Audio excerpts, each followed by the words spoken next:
ataupun dogma keagamaan. Etika menggunakan penggunaan akal, pikiran kritis dalam menentukan keputusan moral. Kedua, prinsip etika universal. Dapat bagi manusia tanpa agama, ras, budaya, atau latar belakang sosial. Etika menjadi nilai kemanusiaan yang dapat diterima secara luas. Ketiga, etika dapat berkembang mengikuti perkembangan zaman dan masyarakat, karena sumbernya berasal dari rasio manusia. Dengan demikian, etika selalu relevan untuk menjawab perubahan sosial, teknologi, dan budaya. Dari pembahasan ini, kita bisa menyimpulkan bahwa etika berfungsi sebagai panduan rasional bagi manusia untuk bertindak secara bijaksana, bertanggung jawab, dan menghormati martabat sesama, sehingga terciptalah kehidupan bersama yang lebih adil dan beradab. Terima kasih. Selanjutnya saya serahkan kepada pemateri berikutnya.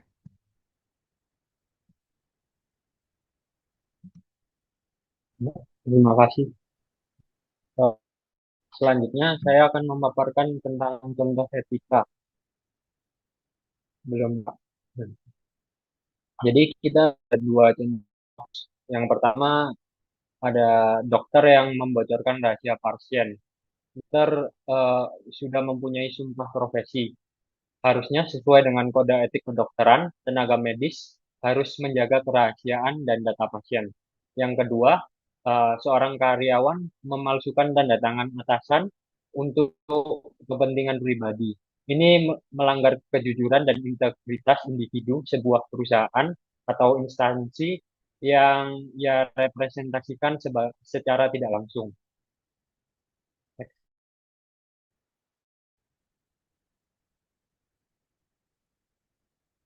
Moral. Moral berasal dari bahasa Latin mos atau mores yang berarti kebiasaan atau adat. Moral adalah aturan sosial yang menentukan perilaku yang dianggap dan tidak pantas di dalam masyarakat.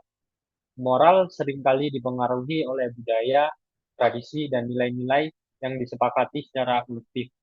Ia menjadi pedoman praktis yang menjaga keteraturan sosial dan memperkuat rasa kebersamaan. Selanjutnya akan dijelaskan oleh rekan saya.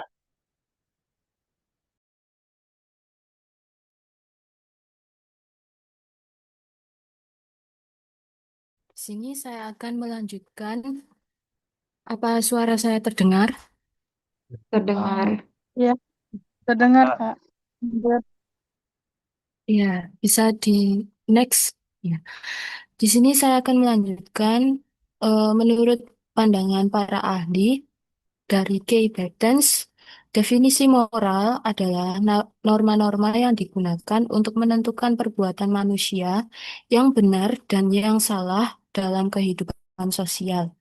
Menurut Pujawiyatna, norma moral adalah nilai-nilai yang menjadi pedoman tingkah laku manusia dalam kehidupan sehari-hari. Dan menurut Siti Kasalba, moral yang mengatur perilaku yang berdasarkan nilai dan kebiasaan. Next, ada fungsi-fungsi moral. Yang pertama, menjadi pedoman dalam bertindak di masyarakat. Yang kedua, mengendalikan perilaku agar sesuai dengan norma sosial. Yang ketiga, karakter dan rasa tanggung jawab. Dan yang keempat, menumbuhkan rasa empati dan toleransi antar individu dan perekat sosial. Adapun jenisnya, individu berhubungan dengan tanggung jawab terhadap diri sendiri untuk sosial, mengatur interaksi antar anggota masyarakat, profesi dalam dunia kerja, kejujuran, keadilan dan kepercayaan, dan yang terakhir keagamaan. Dengan ajaran agama, tidak mencuri dan berkata jujur. Untuk selanjutnya bisa dijelaskan oleh rekan saya. Terima kasih.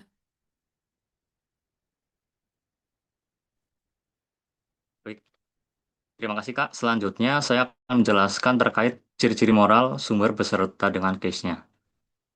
Yang pertama, moral bersifat sosial dan relatif, yang mana bergantung pada budaya dan kesepakatan masyarakat tertentu. Sebagai contoh, memberi tip merupakan hal yang wajar tidak untuk masyarakat Asia Timur, tapi Tiongkok atau Jepang yang menganggap layak merupakan profesionalitas. Lalu yang kedua, sumber kebiasaan sanksi sosial seperti tidak mengucapkan terima kasih dapat membuat seseorang dianggap tidak punya tata krama. Lalu tiga, dan ternyata jadi sekedar saja. Seperti memberi kursi kepada bapak atau ibu hamil di transportasi umum. Yang keempat, mengutamakan kepantasan. Jadi, tolak ukur bukan di dosa atau pahala, melainkan layak atau tidak menurut masyarakat. Sebagai contoh, menggunakan bahasa sopan ketika berbicara dengan orang yang lebih tua, hingga tidak mengurusi pembicaraan orang lain saat sedang berbicara, merupakan hal yang sepantasnya dilakukan tanpa memandang agama individu tersebut. Jadi, at the end of the day, kebaikan itu bukan soal agama apa, tapi soal apa yang layak dilakukan manusia. Beberapa sumber dan budaya, nilai pengalaman sosial, dan keluarga. Beberapa bisa diangkat positif agar secara formal. Boleh next slide, Kak. Baik, untuk segmen selanjutnya, kasus moral dan teknologi saat ini, tantangan besar. Banyak nilai moral tradisional yang mulai luntur karena pengaruh media sosial, gaya hidup materialistis, dan budaya luar. Contohnya seperti meningkatnya kasus perundungan di media sosial, kurangnya rasa hormat kepada orang tua dan guru, menurunnya kejujuran di lingkungan kerja dan pendidikan, hingga maraknya tindakan korupsi dan penyalahgunaan. Pun beberapa langkah untuk membina moral agar lebih baik ke depannya. Yang pertama, pendidikan moral sejak dini dan melalui keluarga dan sekolah. Lalu, teladan dari orang tua, guru, dan pemimpin masyarakat yang mempunyai influence secara skala besar. Lalu, ada penguatan nilai-nilai agama dan budaya lokal, serta pemanfaatan media sosial secara bijak dan bertanggung jawab. Selanjutnya akan dilanjutkan oleh Kak Fikri. Ya, baik. Terima kasih Mas Aldo. Sebelumnya, perkenalkan nama saya Tengku Muhammad Fikran Hairi. Kali ini saya akan menjelaskan etika dan moral. Singkatnya untuk akhlak, akhlak berasal dari hati nurani, nilai spiritual dan keyakinan pribadi. Penilaian berdasarkan ketulusan dan kesadaran batin sifatnya universal dan melekat pada diri seseorang. Contohnya untuk akhlak ini ada 3 ya. Saya buat. 1, contohnya seseorang tetap jujur meskipun tidak ada yang melihat. Kedua, menolong orang lain tanpa berharap imbalan. Yang ketiga, sabar dan tidak membalas keburukan. Untuk etika, singkatnya, etika bersumber dari rasionalitas dan filsafat, apa yang dianggap benar menurut logika dan akal sehat. Penilaian berdasarkan pertimbangan rasional bisa diuji dengan argumentasi. Contohnya, dokter tidak boleh mengungkapkan data pasien karena etika profesi, seperti yang dijelaskan oleh rekan saya tadi ya. Kemudian, contohnya lagi dalam rapat, seseorang menunggu giliran berbicara karena dianggap rasional dan sopan secara profesional. Kemudian contohnya lagi, menghindari konflik kepentingan dalam pekerjaan. Untuk moral, moral berasal dari adat, budaya, dan kesepakatan sosial. Penilaian berdasarkan kepantasan sosial sifatnya relatif, tergantung budaya setempat. Contohnya, mengucapkan salam satu ada kemudian berdiri dianggap dalam tertentu. Kemudian pakai saat menghadiri resmi. Oke, next, Kak.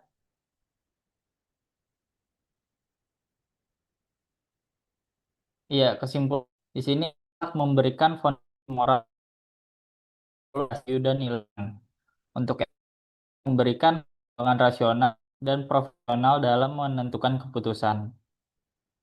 Kemudian untuk moral memberikan panduan sosial dan kebiasaan yang memperkuat keteraturan hidup bermasyarakat.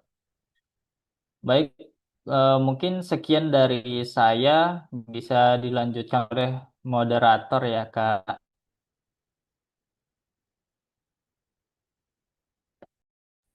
Ya, izin, apakah suara saya sudah terdengar?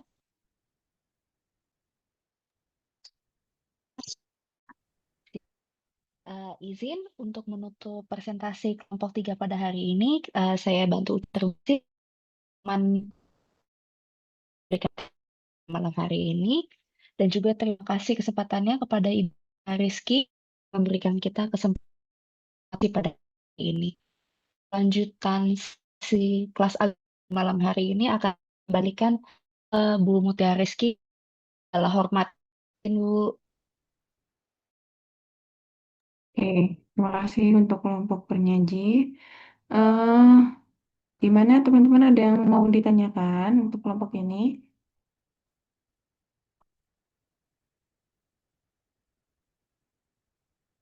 Oke, bagus ya tadi ya. Ada case-nya juga. Ada yang mau ditanyakan? Kalau tidak ada, kira-kira cukup sampai sini aja ya.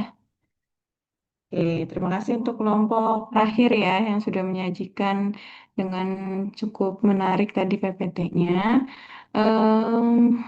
Nanti untuk apa namanya UTS itu saya udah bikin soal ya. Kurang lebihnya nanti ada case, terus kalian ngasih pendapat aja. Gitu ya. Oke, nanti kan seperti biasa ya, apa namanya UTS itu 2 minggu gitu. Jadi saya rasa harusnya dimaksimalkan dalam pengerjaannya. Oke, nggak ada lagi yang mau ditanyakan? Ada. Oke, terima kasih. Tepuk tangan dulu untuk kelompok terakhir. Oke,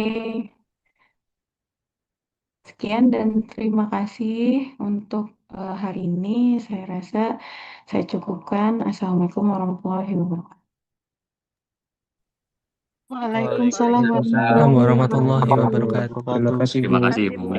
Terima kasih, Bu. Terima kasih.